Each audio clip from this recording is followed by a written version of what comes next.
Hello dear friends, welcome back to channel JS commerce classes. ये video में हम discuss करने वाले हैं 12th क्लास इकोनॉमिक्स का जो 5 मार्क्स का important question, that is objective, जो हर साल आपको बोर्ड एग्जाम में पूछा जाता है।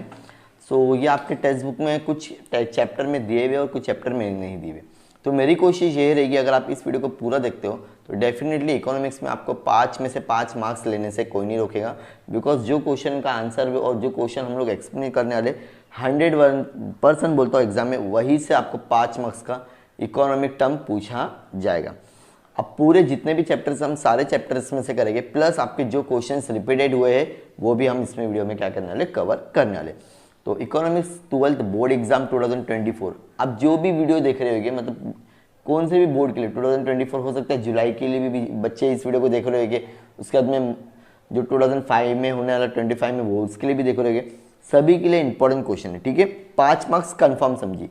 तो जो पहला चैप्टर है that is a introduction to micro economics and macro economics. तो ये चैप्टर में आपके पास में कुछ 12 इकोनॉमिक टर्म्स है, बहुत इजी वे में आपको याद करना है। Greek word for micro economics, यहाँ पे ध्यान से देखिए माइक्रो का ग्रीक वर्ड क्या है, एकदम ध्यान से देखिएगा। ठीक है, तो यहाँ पर आपका आंसर है मैक्रोस। क्या आंसर है? मैक्रोस। ठीक है, याद लिख देता हूँ मैं यहाँ पे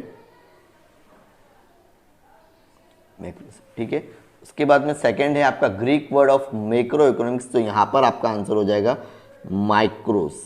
ये माइक्रो हो गया, ये मैक्रोस, मतलब यहाँ पे आई लगेगा और यहाँ पे ए लगने वाला है। Done. Study of large economic unit, तो यहाँ पर आपका हो जाएगा माइक्रो इकोनॉमिक्स। लार्ज है मतलब एम ए, मैक्रो इकोनॉमिक्स। ठीक है, इकोनॉमिक्स की स्पेलिंग पता होगी, नहीं पता है तो एक बार देख लो, 1 मिनट का वर्ड है। ठीक है, एक सेंटेंस लिखना खाली, macro economics.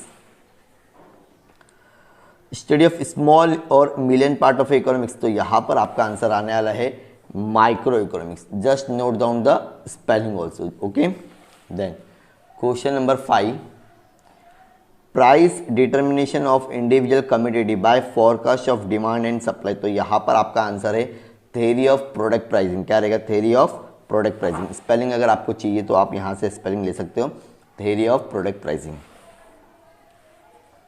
Then 6th question, price determination of factor production for contributing of production process, तो यहाँ पर आपका आंसर है थ्योरी ऑफ फैक्टर प्राइसिंग। क्या रहेगा? Theory of factor. ये आपको ऑब्जेक्टिव में भी पूछा जा सकता है। डन।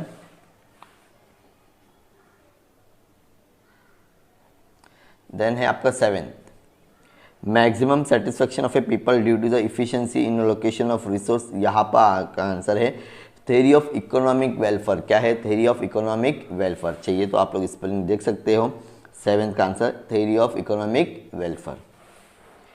8, क्वेश्चन नंबर 8 का आंसर होगा determination of price of goods and service as well as a factor production, तो यहाँ पर आपका आंसर है प्राइस डिटर्मिनेशन। क्या है? गुड्स एंड सर्विस किसके ऊपर डिपेंड रहती है? तुम्हारा प्राइस थ्योरी के ऊपर रहेगी। क्या आंसर आएगा आपका? Price theory. Question number 9, equal distribution of a produce goods and service to the society for the consumption, तो यहाँ पर आपका आंसर है इफिशियंसी इन कंजम्पशन। क्या है? Efficiency in consumption. डन। ये हो गया आपके 9 क्वेश्चन। अब आपका 11th वाला question, 10th question, assumption of micro economics that is the other thing remaining constant, तो यहाँ पर आपका आंसर आएगा सेट्रिस पेरिबप्स। क्या रहेगा? Ceteris paribus. Economic that take place decision and individual levels without intervention of a government, यहाँ पर आपका है फ्री मार्केट इकोनॉमी। क्या है? Free market. दो क्लियरली दिख रहा होगा, फ्री मार्केट इकोनॉमी। देन है आपका equilibrium position of a whole economy. Whole के लिए आता है तुम्हारा जनरल इक्विलिब्रियम, और पार्शियल किसके लिए आता है? माइक्रो के लिए आएगा। किसके लिए आएगा? माइक्रो के लिए। ठीक है, तो ये हो गया आपका फर्स्ट चैप्टर का गिवन इकोनॉमिक टर्म। अब आपका है second chapter.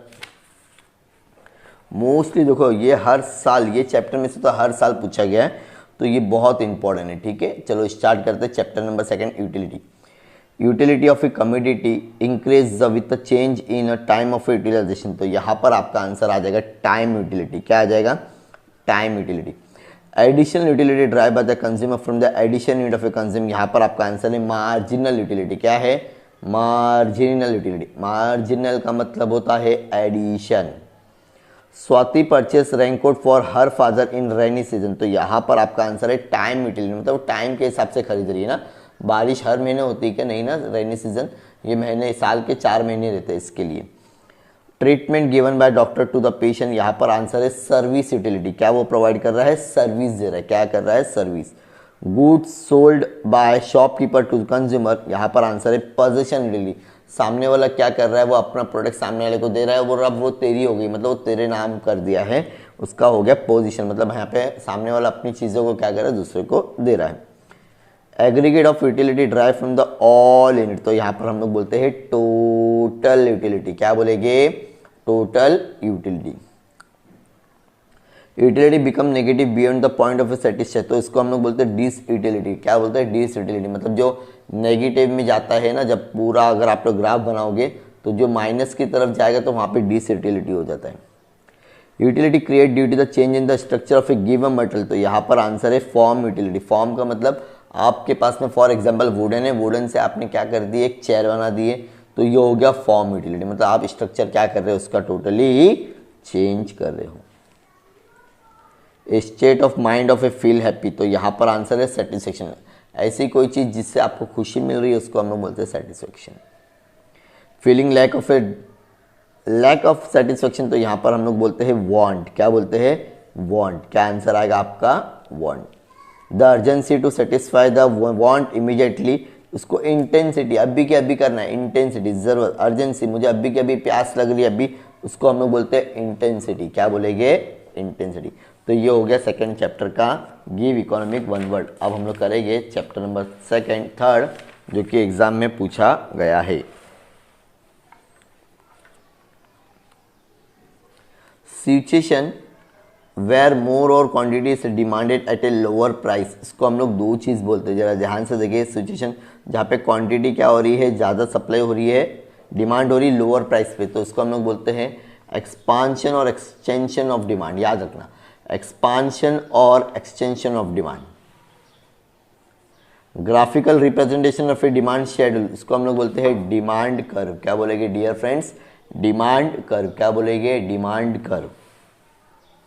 The demand for a commodity which can be put to services, तो इसको हम लोग बोलते हैं कंपोजिट डिमांड। क्या बोलेंगे? Composite demand. देख रहा है थर्ड का आंसर, ये एग्जाम में रिपीट दो आ चुका है, 2021 में ये क्वेश्चन आया है, तो 5 मार्क्स के लिए वीडियो देखना पड़ेगा। More quantities demand due to the change in the factor determining the demand of other than price, मतलब प्राइस के अलावा अगर तुम्हारा डिमांड चेंज हो रहा है उसको हम लोग बोलते हैं इंक्रीज इन डिमांड। क्या बोलेंगे? Increase in demand. क्या बोलेंगे? Increase in demand. A desire which is back by the willing to purchase and ability to pay, तो क्वेश्चन नंबर 5 का आंसर है डिमांड। क्या आंसर है? डिमांड। क्या रहेगा आपका आंसर? डिमांड। ये जो आप लोगों के साथ में बुक पूरी शेयर हो रही है, अगर आपको इसका पूरा पीडीएफ चाहिए तो प्लीज़ वीडियो को एंड तक देखना, मैं आपको बताऊंगा इसका पूरा पीडीएफ आपको कैसे मिलेगा। Then price being constant demand falls due to the unfavourable change in other factor, तो क्वेश्चन नंबर 6 डिक्रीज हो रही, तुम्हारी डिमांड क्या हो रही है? कम हो रही। जरा ध्यान से देखिए, प्राइस को कुछ भी चेंज नहीं हुआ लेकिन डिमांड तुम्हारी बदल रही, कम हो रही है। अनफेवरेबल चेंज अदर फैक्टर, जैसे हो सकता है आउट ऑफ फैशन हो गया, ऐसा कुछ रीजन, तो उसको हम लोग बोलते हैं डिक्रीज इन डिमांड। क्या बोलेंगे? Decrease in demand. Question number 7 other factor remaining constant the fall in the demand due to the price due to the rise in the price. Question number 7 contraction in demand. क्या हो रहा है यहाँ पर? मतलब demand तुम्हारी कम हो रही है बिकॉज ऑफ प्राइस। देखो ध्यान से, other remaining constant, rise in demand, demand बढ़ रही है due to the fall in, तो कॉन्ट्रैक्शन इन डिमांड। क्या बोलेगा इसको? सॉरी ये हम लोग पढ़ रहे हैं 7th वाला पढ़ रहे थे, सॉरी, ठीक है, 7th वाले पे ध्यान देंगे।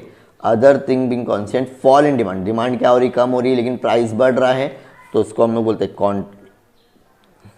Contraction in demand. अगर डिमांड कम हो रही तो कॉन्ट्रैक्शन, अगर डिमांड बढ़ेगी तो एक्सपेंशन। देखो other thing being constant rise in demand, demand बढ़ रही है लेकिन प्राइस क्या हो रहा है? कम हो रहा है, तो उसको हम लोग बोलते हैं expansion in demand.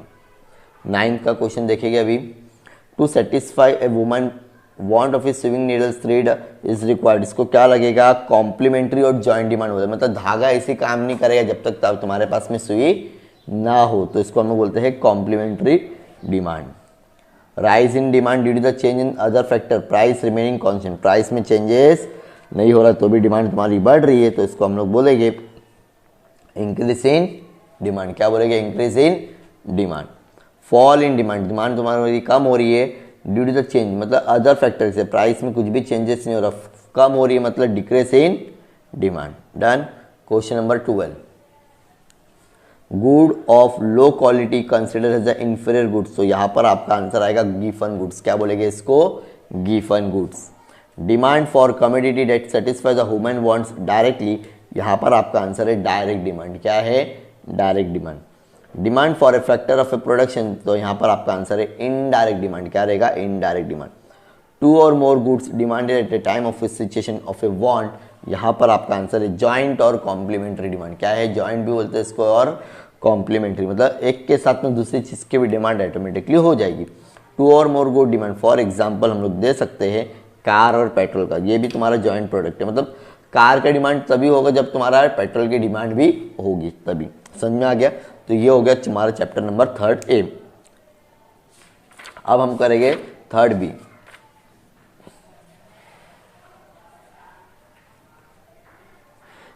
Degree of responsiveness of a quantity demand to change in income, सिर्फ इनकम की वजह से हो रही है तो इनकम इलास्टिसिटी बोलेंगे हम लोग, क्या बोलेंगे, देख लो अगर स्पेलिंग चाहिए तो, इनकम इलास्टिसिटी, मतलब इलास्टिसिटी मतलब चेंज हो रहा है because of income. Degree of responsiveness of change in quantity demand of a one commodity due to the change in price of another commodity, तो यहाँ पर हम लोग बोलते हैं क्रॉस इलास्टिसिटी, क्या बोलेंगे, जरा जोर से बोलेंगे सभी स्टूडेंट्स लोग, cross elasticity. Degree of responsibility to change in quantity demand of a goods in its price, काय की वजह से हो रहा है, ये तुम्हारा प्राइस की वजह से हो रहा है, तो यहाँ पर हम लोग बोलेंगे इलास्टिसिटी ऑफ डिमांड, क्या बोलेंगे, इलास्टिसिटी ऑफ डिमांड।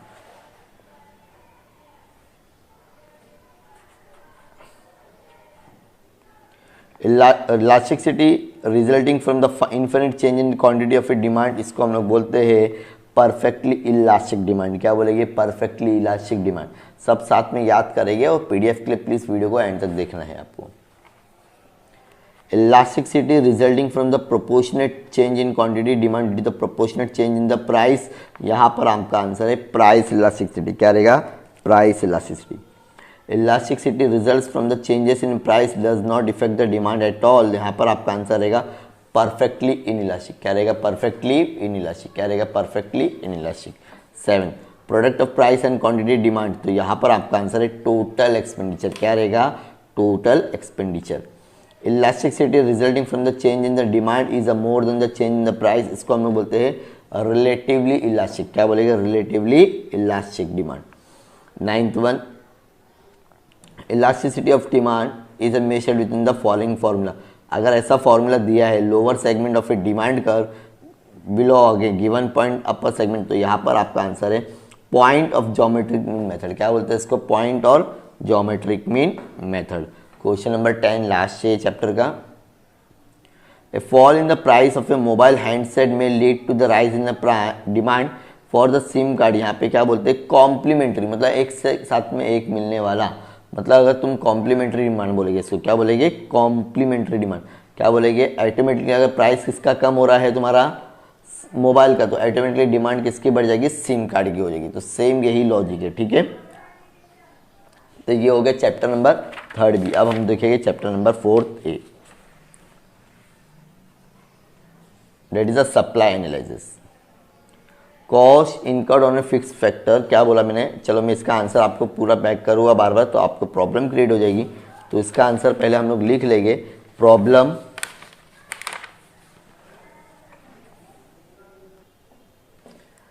तो चलो शुरुआत करते हैं। Cost incurred on fix factor, यहाँ पर आपका आंसर रहेगा fix cost. Cost incurred per unit of a output, यहाँ पर आपका आंसर रहेगा एवरेज कॉस्ट, क्या रहेगा, average cost. Net addition made to total cost of a production, यहाँ पर हम लोग बोलेंगे मार्जिनल, क्या बोलेंगे, एडिशन हो रहा है तो हम लोग इसके लिए मार्जिनल कॉस्ट बोलेंगे। रेवेन्यू पर unit of a output sold, वो होता है मार्जिनल, क्या रहेगा, मार्जिनल रेवेन्यू, क्या रहेगा, marginal revenue. Creation of utility, यहाँ पर आपका आंसर है प्रोडक्शन, क्या है, production. Outcome of the process of a production, यहाँ पर आपका आंसर है आउटपुट, क्या रहेगा, output. Sum total of individual supply, यहाँ पर आपका आंसर है मार्केट सप्लाई, क्या रहेगा dear friends, market supply.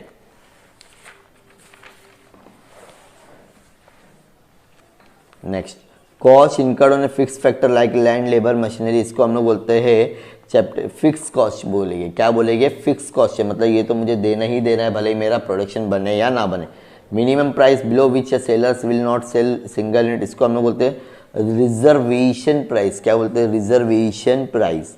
Expansion in the contraction of supply due to the change in the price, इसको हम लोग बोलते हैं वेरिएशन इन सप्लाई। क्या बोलेंगे? Variation in supply. तो इस तरह से हमारे चैप्टर नंबर 5 भी क्या हो गया है? कंप्लीट हो गया है। जिसको भी इसका स्क्रीनशॉट लेना, जस्ट टेक ए स्क्रीनशॉट। अब आता है फॉर्म्स ऑफ मार्केट, सॉरी अब हम लोग करेंगे 5th चैप्टर, ठीक है। The market where there is a few sellers, so हमको लोग बोलते हैं ओलिगोपोली। क्या बोलेंगे? ओलिगोपोली। तो दिख रहा होगा आंसर आपको ओलिगोपोली, ठीक है। पहले का आंसर है oligopoly. The price, the point where demand in the supply curve intersect, इसको बोलते हैं इक्विलिब्रियम पॉइंट। क्या बोलेंगे? Equilibrium point. अब question number 3, the cost incurred by the firm to promote the sales, इसको हम लोग बोलते हैं सेलिंग कॉस्ट। क्या आता है वो? Selling cost. The number of A firm producing the identical product, homogeneous, मतलब सेम प्रोडक्ट प्रोड्यूस करते हैं, होमोजीनियस प्रोडक्ट बोलते हैं उसको। क्या बोलते हैं? Homogeneous product. एग्जाम में 100% इसमें से एक क्वेश्चन आपको पूछा जाएगा 2024 में।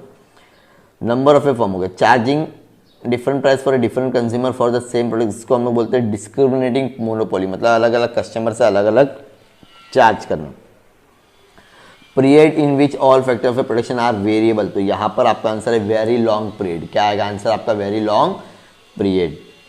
Very elastic competition in nature, तो यहाँ पर आपका है मोनोपोलिस्टिक कंपटीशन। क्या है? Monopolistic competition.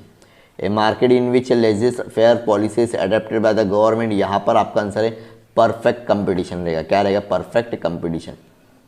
A network of a dealing between the buyer and the seller, इसको हम लोग बोलते हैं मार्केट। क्या बोलते हैं? Market.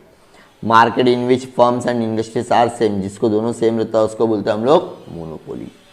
Price that is determined by the intersection of a demand and supply, again equilibrium price आ जाएगा। पहले क्या था? इक्विलिब्रियम पॉइंट था, यहाँ पे इक्विलिब्रियम प्राइस रहेगा। क्या रहेगा? Equilibrium price.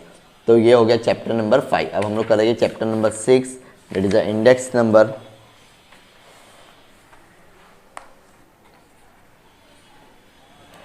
Index number are calculated from the single variant, इसको हम लोग बोलते हैं अनवेरिएट इंडेक्स। क्या बोलते हैं? Univariate index number.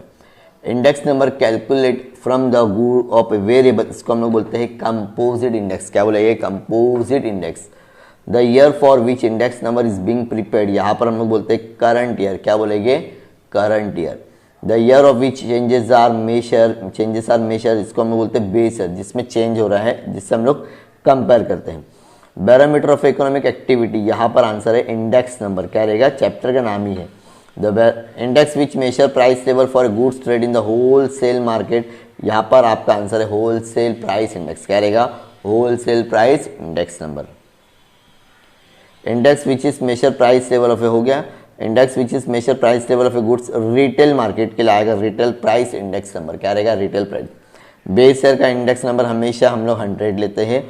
Measuring purchasing power of a money, इसको हम लोग बोलते हैं कॉस्ट ऑफ लिविंग इंडेक्स। क्या बोलेंगे? Cost of living index. तो ये हो गया आपका chapter number 6।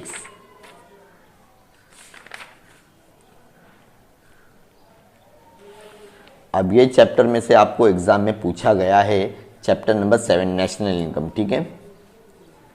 The gross market value of all final goods and service production with domestic territory of a country during the period of a year, यहाँ पर आपका आंसर है gross domestic product, GDP, gross domestic product.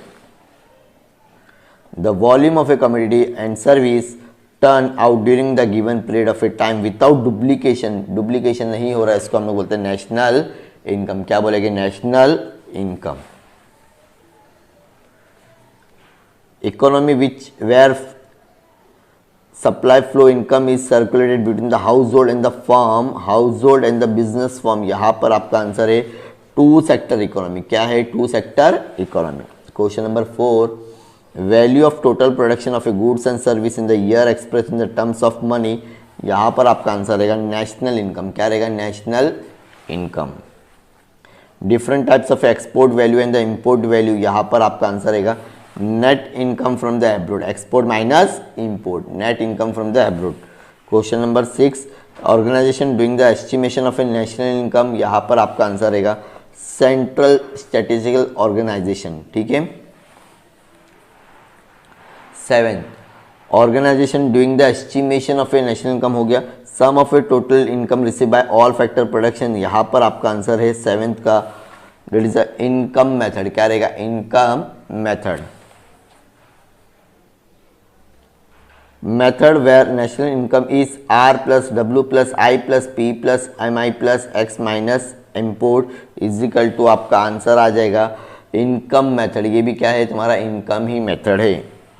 Goods which are not consider while counting the national income, यहाँ पर हम लोग बोलते हैं इंटरमीडिएट गुड्स। डन, तो ये हो गया आपका चैप्टर नंबर 7। अब हम लोग करते हैं चैप्टर नंबर 8, पब्लिक फाइनेंस।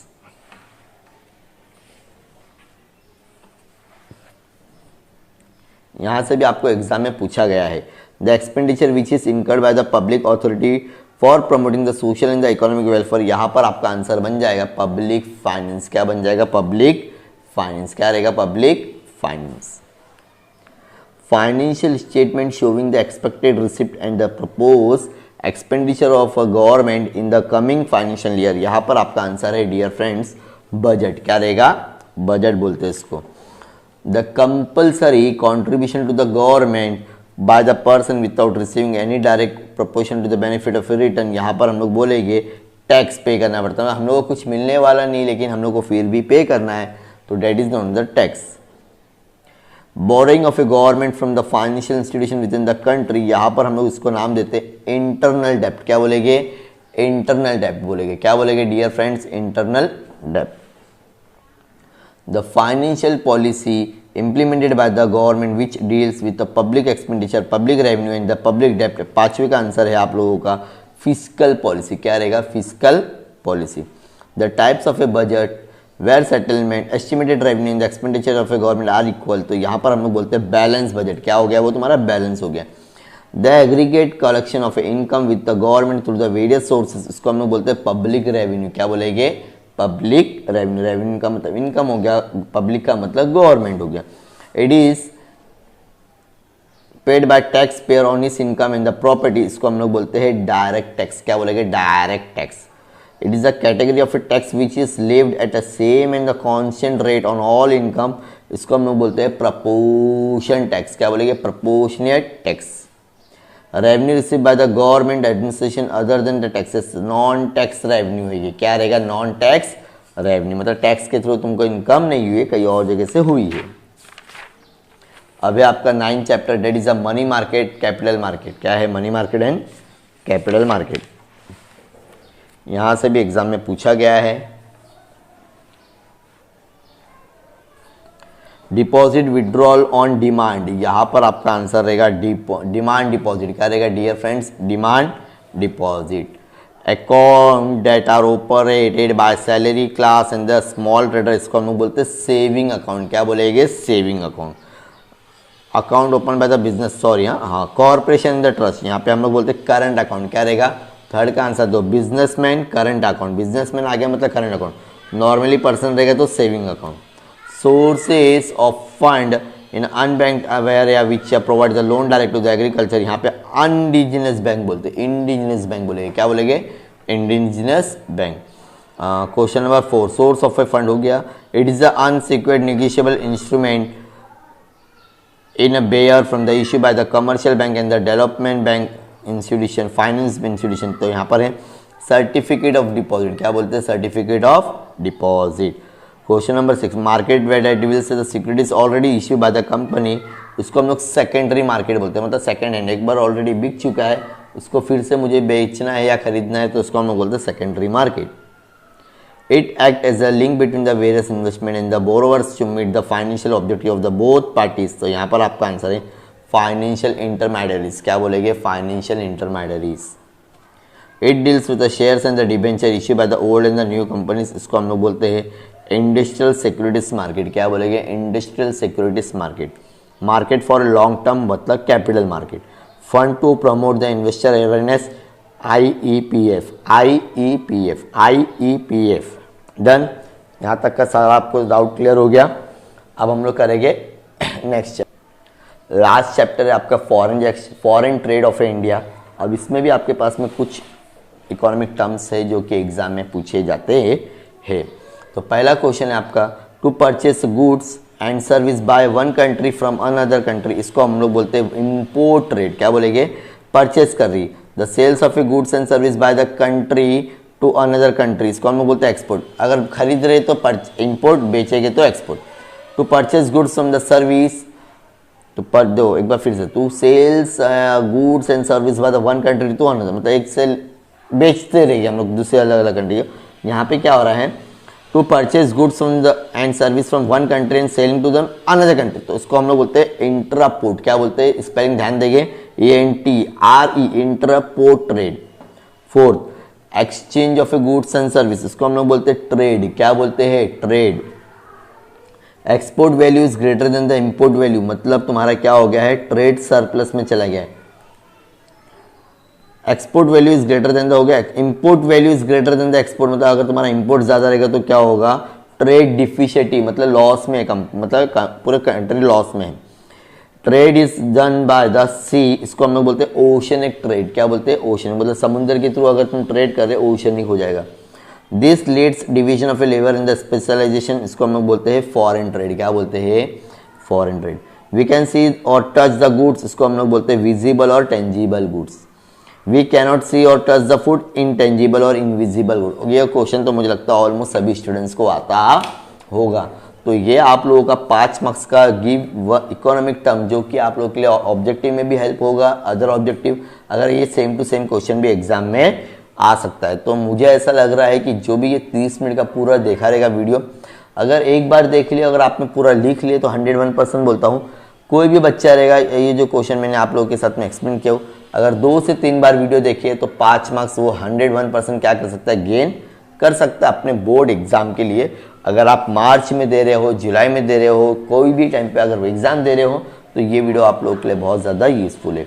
तो ऐसे और भी वीडियोस के लिए प्लीज़ चैनल को सब्सक्राइब करें और अपने दोस्तों के साथ में शेयर करें। और अभी तक चैनल को लाइक नहीं किया तो, वीडियो को लाइक नहीं किया तो लाइक करना। आपके एक मोटिवेशन से और भी ज़्यादा मोटिवेट होते हैं एक लाइक से, और हम लोग कोशिश करते हैं आप लोगों के लिए इसी तरह से वीडियो और भी लेके आते रहे। Thank you so much, bye bye.